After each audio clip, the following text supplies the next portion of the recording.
July 11 ശനിയാഴ്ച ഇന്നലെ Kerala box ഓഫീസിൽ നിന്നും ഏറ്റവും കൂടുതൽ കളക്ഷൻ നേടിയ 10 ചിത്രങ്ങൾ ഏതൊക്കെയാണെന്ന് നോക്കാം. 10ാം സ്ഥാനത്ത് ഹോളിവുഡ് ചിത്രമായ മിനിയൻസ് ആൻഡ് മോൺസ്റ്റേഴ്സ് എന്ന ചിത്രമാണ്. ചിത്രം ഇന്നലെ കേരള ബോക്സ് ഓഫീസിൽ നിന്നും 1,95,000 രൂപയാണ് കളക്ട് ചെയ്തത്. ഈ ചിത്രം റിലീസ് ചെയ്തിട്ടിപ്പോൾ 9 ദിവസം പിന്നിട്ടിരിക്കുകയാണ്. 9 ദിവസം കൊണ്ട് ചിത്രം കേരള ബോക്സ് ഓഫീസിൽ നിന്നും 24,85,000 രൂപയാണ് കളക്ട് ചെയ്തത്. 9ാം സ്ഥാനത്ത് ഇന്ദ്രൻസ് നായകനായി എത്തിയ ചിന്ന ചിന്ന ആസെ എന്ന ചിത്രമാണ്. ചിത്രം ഇന്നലെ കേരള ബോക്സ് ഓഫീസിൽ നിന്നും 2,80,000 രൂപയാണ് കളക്ട് ചെയ്തത്. ഈ ചിത്രം റിലീസ് ചെയ്തിട്ടിപ്പോൾ 23 ദിവസം പിന്നിട്ടിരിക്കുകയാണ്. 23 ദിവസം കൊണ്ട് ചിത്രം കേരള ബോക്സ് ഓഫീസിൽ നിന്നും 2,15,00,000 രൂപയാണ് കളക്ട് ചെയ്തത്. ഒരു ബിലോ ആവറേജ് ബോക്സ് ഓഫീസ് കളക്ഷനാണ് ചിത്രത്തിന് കേരള ബോക്സ് ഓഫീസിൽ നിന്നും ലഭിച്ചുകൊണ്ടിരിക്കുന്നത്. കേരളം, തമിഴ്നാട് ഒഴികെ ബാക്കി എല്ലാ സ്ഥലങ്ങളിലും ചിത്രം വാഷ് ഔട്ട് ആവുന്ന സ്ഥിതിയിലേക്കാണ് ചിത്രത്തിന്റെ ബോക്സ് ഓഫീസ് പെർഫോമൻസുകൾ പോയിക്കൊണ്ടിരിക്കുന്നത്. 8ാം സ്ഥാനത്ത് വിഷ്ണു വിശാൽ നായകനായി എത്തിയ തമിഴ് ചിത്രം ഘട്ടഗുസ്തി 2 എന്ന ചിത്രമാണ്. ചിത്രം ഇന്നലെ കേരള ബോക്സ് ഓഫീസിൽ നിന്ന് 3,30,000 രൂപയാണ് കളക്ട് ചെയ്തത്. ഈ ചിത്രം റിലീസ് ചെയ്തിട്ടിപ്പോൾ 9 ദിവസം പിന്നിട്ടിരിക്കുകയാണ്. 9 ദിവസം കൊണ്ട് ചിത്രം കേരള ബോക്സ് ഓഫീസിൽ നിന്നും 88 ലക്ഷം രൂപയാണ് കളക്ട് ചെയ്തത്. ഒരു ബിലോ ആവറേജ് കളക്ഷനാണ് ചിത്രത്തിന് കേരള ബോക്സ് ഓഫീസിൽ നിന്നും ലഭിച്ചുകൊണ്ടിരിക്കുന്നത്. 7ാം സ്ഥാനത്ത് അജയ് ദേവഗൺ നായകനായി എത്തിയ ഹിന്ദി ചിത്രം ധമാൽ 4 എന്ന ചിത്രമാണ്. ചിത്രം ഇന്നലെ കേരള ബോക്സ് ഓഫീസിൽ നിന്ന് 3,60,000 രൂപയാണ് കളക്ട് ചെയ്തത്.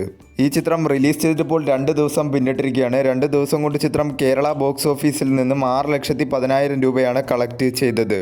6ാം സ്ഥാനത്ത് കിരീടത്തിന്റെ റീ റിലീസ് കളക്ഷനാണ്. ചിത്രം ഇന്നലെ കേരള ബോക്സ് ഓഫീസിൽ നിന്നും 5 ലക്ഷം രൂപയാണ് കളക്ട് ചെയ്തത്. കിരീടം ചിത്രം റീ റിലീസ് ചെയ്തിട്ടിപ്പോൾ 2 ദിവസം പിന്നിട്ടിരിക്കുകയാണ്. 2 ദിവസം കൊണ്ട് ചിത്രം കേരള ബോക്സ് ഓഫീസിൽ നിന്നും റീ റിലീസിലൂടെ 10 ലക്ഷം രൂപയാണ് കളക്ട് ചെയ്തത്. 5ാം സ്ഥാനത്ത് ഒരു ഹോളിവുഡ് ചിത്രമാണ് മോആന എന്ന ഹോളിവുഡ് ചിത്രം. ചിത്രം ഇന്നലെ കേരള ബോക്സ് ഓഫീസിൽ നിന്നും 6,20,000 രൂപയാണ് കളക്ട് ചെയ്തത്. ഈ ചിത്രം റിലീസ് ചെയ്തിട്ടിപ്പോൾ 2 ദിവസം പിന്നിട്ടിരിക്കുകയാണ്. 2 ദിവസം കൊണ്ട് ചിത്രം കേരള ബോക്സ് ഓഫീസിൽ നിന്നും 9,20,000 രൂപയാണ് കളക്ട് ചെയ്തത്.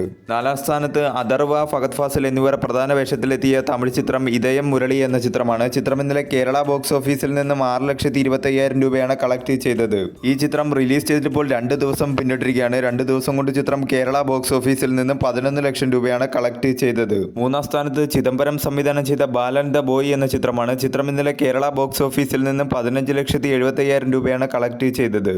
ഈ ചിത്രം റിലീസ് ചെയ്തിട്ടിപ്പോൾ 23 ദിവസം പിന്നിട്ടിരിക്കുകയാണ്. 23 ദിവസം കൊണ്ട് ചിത്രം കേരള ബോക്സ് ഓഫീസിൽ നിന്നും 17,65,00,000 രൂപയാണ് കളക്ട് ചെയ്തത്. മികച്ച രീതിയിലുള്ള കളക്ഷനുമായി ചിത്രം കേരള ബോക്സ് ഓഫീസിൽ മുന്നേറിക്കൊണ്ടിരിക്കുകയാണ്. 2ാം സ്ഥാനത്ത് ഒരു ഹോളിവുഡ് ചിത്രമാണ് എവിൾ ഡെഡ് ബേൺ എന്ന ചിത്രം. ചിത്രം ഇന്നലെ കേരള ബോക്സ് ഓഫീസിൽ നിന്നും 22 ലക്ഷം രൂപയാണ് കളക്ട് ചെയ്തത്. ഈ ചിത്രം റിലീസ് ചെയ്തിട്ടിപ്പോൾ 2 ദിവസം പിന്നിട്ടിരിക്കുകയാണ്. 2 ദിവസം കൊണ്ട് ചിത്രം കേരള ബോക്സ് ഓഫീസിൽ നിന്നും 41,20,000 രൂപയാണ് കളക്ട് ചെയ്തത്. 1ാം സ്ഥാനത്ത് പൃഥ്വിരാജിനെ നായകനാക്കി നിസാം ബഷീർ സംവിധാനം ചെയ്ത ഐ നോബഡി എന്ന ചിത്രമാണ്. ചിത്രം ഇന്നലെ കേരള ബോക്സ് ഓഫീസിൽ നിന്നും 1,28,00,000 രൂപയാണ് കളക്ട് ചെയ്തത്. ഈ ചിത്രം റിലീസ് ചെയ്തിട്ടിപ്പോൾ 3 ദിവസം പിന്നിട്ടിരിക്കുകയാണ്. 3 ദിവസം കൊണ്ട് ചിത്രം കേരള ബോക്സ് ഓഫീസിൽ നിന്നും 4,55,00,000 രൂപയാണ് കളക്ട് ചെയ്തത്. ഒരു ആവറേജ് ആയിട്ടുള്ള കളക്ഷനാണ് ചിത്രത്തിന് കേരള ബോക്സ് ഓഫീസിൽ നിന്നും ലഭിച്ചുകൊണ്ടിരിക്കുന്നത്.